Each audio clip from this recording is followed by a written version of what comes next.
Hello everyone, I'm Tom. On today's episode, we're going to show you pokeweed. This weed, right here, grows, from what I know at least, my research, all over the Midwest, down into southern states, along the Atlantic coast. I don't know so much about out west, but this is a wild edible. I learned about this when I lived down in North Carolina. These berries get very dark purple, and they get to be about the size of the tip of your pinky. Google says that pokeweed is poisonous, so I'm not telling you to eat a poisonous plant. But what I am going to do is pick it, cook it, and then I will consume it. Now, with pokeweed,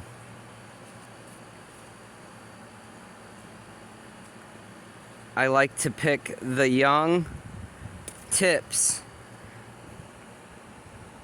That would be about the size of a spinach leaf. It is very simple to find. I am literally just a few feet from our house here. You can pick the big leaves, but if you do, you have to pull this vein out. So for simplicity's sake, we are going to pick just the tips of these.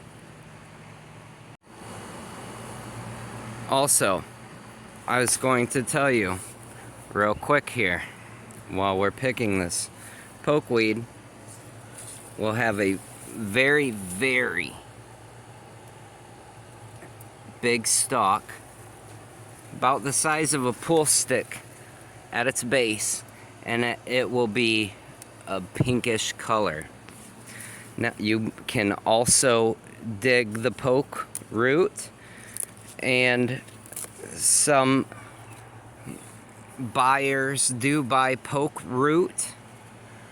So if you wanted to, you could dig this, and if you had a purchaser, you could dig this and sell it. And also, while I was picking this pokeweed, I noticed right below here we have what is called oxalis.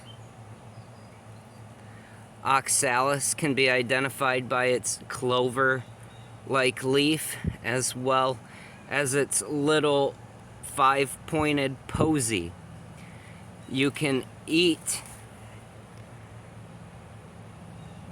the flower as well as the young bud.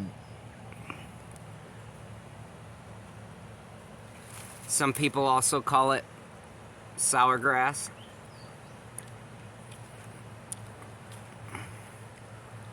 And it tastes so much more like rhubarb, more than anything else I know. Extremely high in vitamin C, as well as oxalic acid, hence its name. If you were in a survival situation, you could really supplement this into your diet to fight off scurvy. Here is some more pokeweed I found literally 10 feet away from the other ones.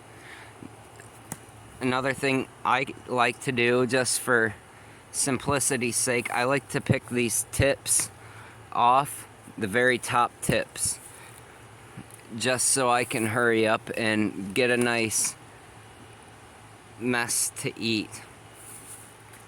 Yes, Google does say they're poisonous, but I have ate these many, many times. I have fed these to all 7 of my stepchildren, as well as my wife, everyone is still alive. But I assume that it's the cooking process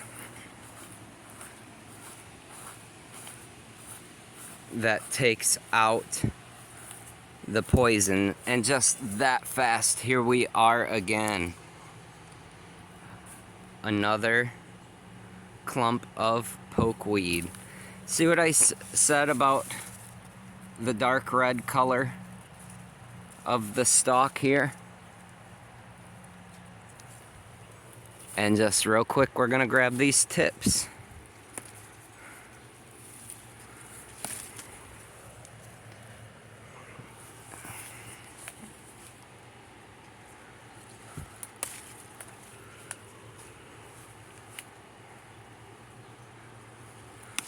Pokeweed is an annual, no, sorry, it's a perennial. If you chop this down, as long as you do not disturb the root, and even then if you do disturb the root, it will grow back again next year. So here we go. Wild edible, hard to get rid of.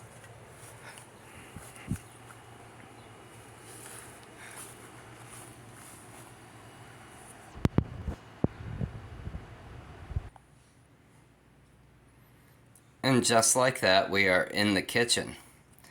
Now, this is not going to make a very large portion, because just like spinach or any other green, it cooks down very fast.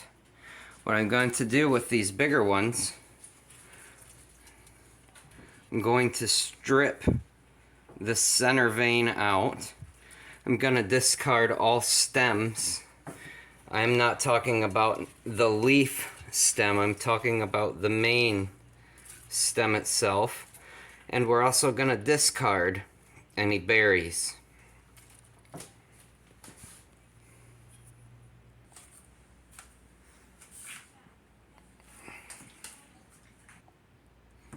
We are going to get some water going here because we want to be efficient while we're handling this pokeweed. We got to boil it down. We're going to boil it about 10 minutes. And I learned this recipe from a very wonderful old lady in the mountains of North Carolina. So we're going to set this water to boiling. And I'm gonna just hurry up and clean these real quick. I'll see you right back in a sec. So what I've done is I washed my pokeweed. I have it in the colander here. Getting water all over the floor. And my water is not boiling yet, but I'm gonna dump this in anyway. It's getting hot.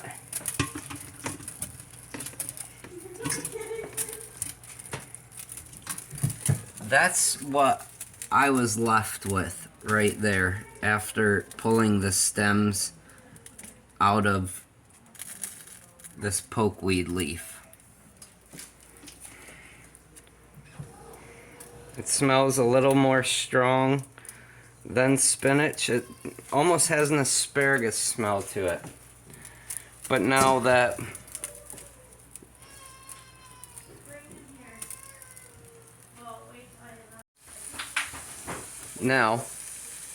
I got our pokeweed hard boiling, and we're gonna let it hard boil for about 10 minutes. And then over here we have our bacon cooking down, and we're gonna fry this in the bacon grease, but you can use butter or olive oil for that matter.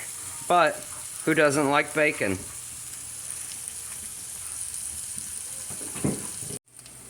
Now for this recipe, you can use butter as well.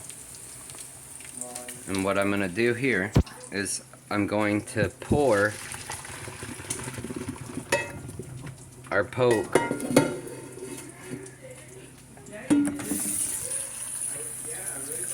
into the colander. And then I'm going to give it one quick rinse here just to make sure that, you know, if there's any dirt or sand in there,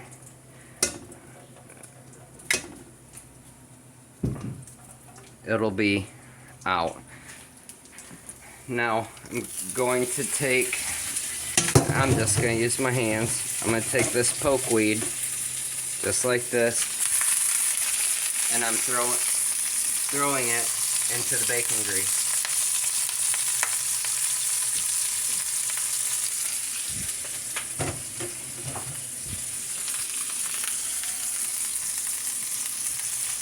Alright, now we're going to turn this down a little bit. We're going to shut this one off. We're going to get us a spatula.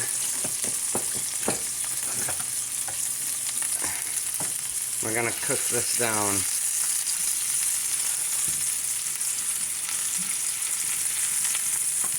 In this bacon grease.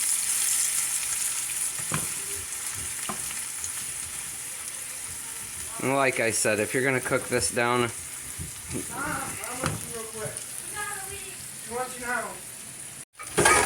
so there it is. We cooked down our greens the rest of the way and fried up some bacon, and then we cooked our greens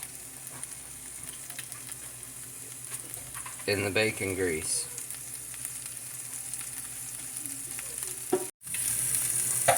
I am now about to eat this poisonous wild edible pokeweed fried in bacon.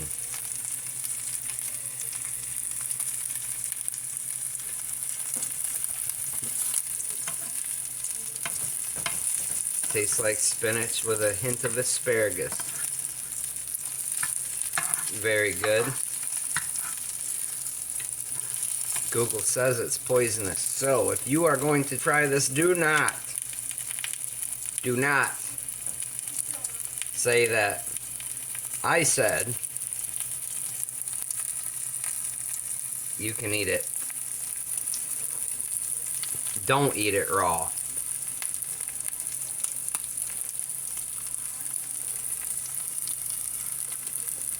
Thanks for watching.